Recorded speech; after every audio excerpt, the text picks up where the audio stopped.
Masih bingung mencari sekolah pilihan kamu? Yuk gabung bersama kami, MTS yaitu Sibyan, Madrasah Digital, Madrasah Full Day.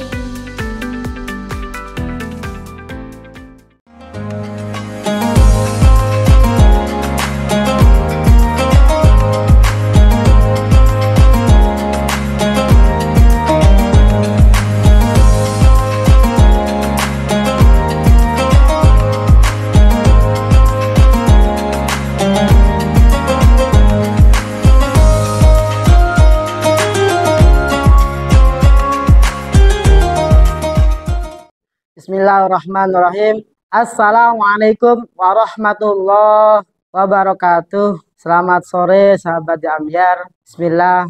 Ilahi anta maksudi wa ridho kamatlubi.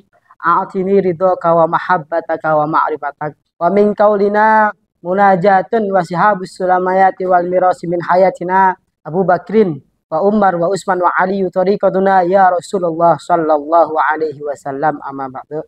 Alhamdulillah sahabat Jambiar, bertemu lagi di sini bersama Kang Ade. Sebelumnya Kang Ade pernah bercerita atau menceritakan kisah tentang kehebatan sholawat dan juga tentang Was Al-Qarni. Sekarang Kang Ade akan membawakan cerita tentang seorang pembunuh yang dimasukkan Allah ke dalam surganya atas rahmat dan pertolongan Allah. Tapi sebelum Kang Ade kisahkan cerita ini, bagi penonton yang belum subscribe, silahkan subscribe dan like serta ikuti channel Jambiar ini. Ya, sahabat Jambiar yang dimuliakan oleh Allah, dulu dikisahkan ada seorang pemuda dari kalangan Bani Israel. Dia adalah pemuda yang sangat buruk, pemuda yang sangat kotor. Kenapa? Karena dalam kesehariannya ia selalu berbuat kejelekan dan kerusakan. Dia sangat gemar sekali membunuh, berzina, mabuk-mabukan, dan lain sebagainya. Bahkan ia dikisahkan telah membunuh 99 orang pada saat itu. Suatu ketika pintu hatinya terketuk.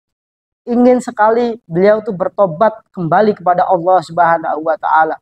Tiap hari dia memikirkan, ya Allah aku ingin tobat, ya Allah aku ingin tobat, ya Allah aku ingin tobat. Pagi siang malam, suatu ketika dia memberanikan diri untuk bertanya-tanya kepada orang alim atau orang yang berilmu tinggi. Karena dia sadar bahwasanya yang bisa menjawab pertanyaan dia adalah orang-orang yang alim dan yang berilmu tinggi.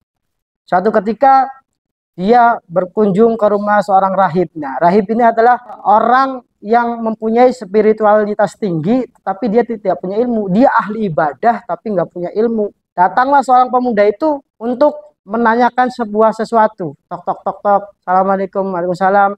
Lalu sang pemuda itu bertanya kepada seorang rahib, ya wahai rahib, aku adalah seorang pendosa besar. Aku suka mabuk, aku suka berzina, bahkan aku sudah membunuh 99 orang pada saat itu. Lalu kata pemuda itu bertanya lagi, apakah aku dapat dimasukkan atau aku dapat bertobat kepada Allah, apakah aku dapat diampuni oleh Allah? Rahib itu bertanya, tidak, kamu tidak pernah dapat ridho dan dapat pengampunan dari Allah. Geram, seketika itu pemuda itu geram, kesal, dan ia mengeluarkan pedangnya dan menggenapkan pembunuhannya menjadi 100 orang pada saat itu. Beberapa hari kemudian ia masih punya rasa ingin tobat kepada Allah.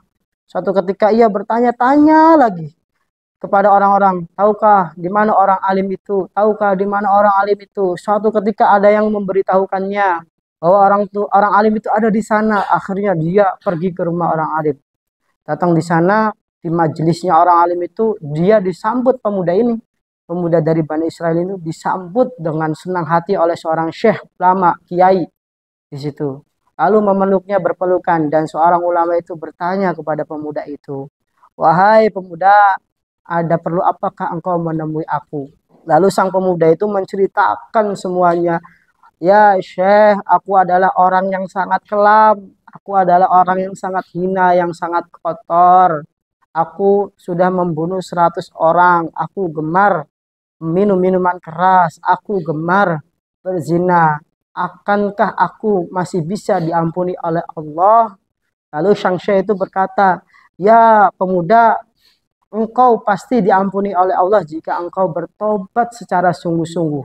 Aku doakan mudah-mudahan engkau diberikan pengampunan oleh Allah dan kau bisa diampuni oleh Allah. Seketika itu sang pemuda menangis tersenduh-senduh dengan jawaban seorang syekh itu. Artinya sang pemuda itu mempunyai kemungkinan dia diampuni oleh Allah. Karena sang syekh menjelaskan bahwa rahmat dan pertolongan Allah, pengampunan Allah lebih besar daripada dunia dan seisinya. Jika langit tujuh itu tidak terhingga panjangnya, maka pengampunan Allah itu lebih besar daripada seluruh-seluruhnya. Sahabat Ambyar yang dirahmati oleh Allah. Lalu sang syekh berkata kepada pemuda itu, katanya apa? Wahai pemuda, karena di tempatmu itu adalah tempat kegelapan, di mana banyak kejahatan-kejahatan di situ, maka aku sarankan engkau agar pindah ke tempat di sana.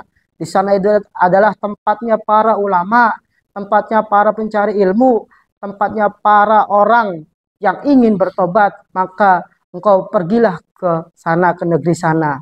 Akhirnya pemuda itu pulang. Pemuda itu pulang dan dia berkemas dalam rumahnya membawa peralatan yang ia butuhkan seperti baju dan lain sebagainya. Ia mulai berjalan meninggalkan daerahnya yang kelam itu, yang penuh dengan kejahatan itu, menuju ke tempat yang dimana banyak kebaikan di situ. Di pertengahan jalan ia sambil menangis karena ia ingin selalu bertobat kepada Allah. Ia meminta ampunan kepada Allah. Sejahat-jahatnya itu ketika Allah sudah mengetuk pintu hatinya, tidak ada yang mustahil bagi seorang makhluk. Akhirnya dari perjalanan itu qadarullah, sang pemuda ini ternyata meninggal dunia. Lalu turunlah malaikat, dua malaikat. Satu adalah malaikat azab, yang satu adalah malaikat rahmat.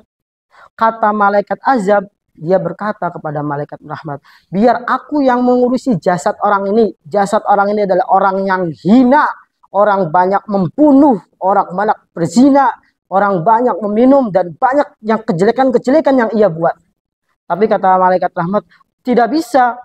Kenapa? Karena dia menuju ke desa, ke suatu negeri ini untuk bertobat. Lalu Allah memerintahkan bumi ini yang sekiranya yang tadinya jalannya orang pemuda ini masih jauh dari tempat ia berhijrah, tanahnya didekatkan. Lalu diukurlah dari tempat kejelekan dia menuju tempat yang ia ingin berhijrah.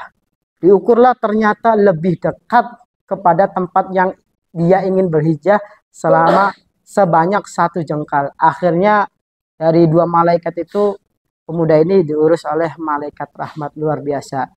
Dan dia mendapatkan ampunan daripada Allah Subhanahu wa Ta'ala. Sungguh luar biasa kisah ini, sahabat Ambyar. Makanya kita jangan pernah berkecil hati, kita jangan pernah merasa kita ini banyak dosa tidak diampuni oleh Allah. Bahwasanya Allah itu yang mengampuni segala apapun bentuk kesalahan makhluknya, dengan catatan dia mau bersungguh-sungguh dalam bertobat. Lalu ada seorang kiai ditanya, ya kiai, aku ini sering sekali melakukan dosa, tetapi aku juga suka bertobat. Dalam tobat ini aku melakukan dosa, aku bertobat, aku melakukan dosa, aku bertobat, dan segitu terusnya. Apakah tobat saya akan diterima? Lalu sang kiai yang bijaksana itu berkata seperti ini, ya wahai fulan, teruslah engkau bertobat sampai benar-benar Allah mengetuk pintu hatimu, engkau mendapatkan hidayah. Tidak apa-apa, engkau jangan sampai berkecil hati, engkau melakukan kesalahan lalu engkau bertobat. Teruslah. Jangan sampai engkau melakukan kesalahan itu tetapi engkau tidak bertobat, maka engkau akan jauh kepada Allah. Maka engkau akan jauh daripada Allah. Maka ketika engkau merasa tidak sanggup lalu melakukan dosa lagi, Allah Maha tahu sesungguhnya hatimu, dalam dirimu ingin sekali melakukan taubatan nasuha, tetapi engkau tidak punya kekuatan. Akhirnya suatu ketika nanti Allah akan berikan hidayah di dalam hatimu, di dalam kolbumu. Nanti engkau akan mendapatkan taubatan nasuha, sehingga tobat yang engkau ulangi lagi itu akan menjadi tobat yang nasuha. Jadi di sini jangan sampai kau berputus asa, walaupun engkau telah melakukan kejahatan yang sangat besar. Jangan kau sampai berputus asa, sesungguhnya rahmat Allah kasih sayang Allah, pertolongan Allah itu sangatlah luas dari segala-galanya. Sahabat yang dimuliakan oleh Allah, sahabat di Ambiar yang dimuliakan oleh Allah, maka kita dapat petik daripada kisah ini bahwasanya ayo kita senantiasa bertobat kepada Allah. Minimalnya dengan istighfar astagfirullahaladzim dan menangisi apa yang telah kita lakukan dalam hal kejelekan. Dan mudah-mudahan kita semua mendapatkan ampunan dan pertolongan dari Allah Subhanahu wa taala. Wallahu a'lam bishawab. Eh, itu yang dapat Pak Ade sampaikan atau Kang Ade sampaikan. Kurang lebihnya mohon maaf. Mudah-mudahan ini dapat diambil hikmahnya. Ketemu lagi di kultum berikutnya bersama Kang Ade. Wassalamualaikum warahmatullahi wabarakatuh.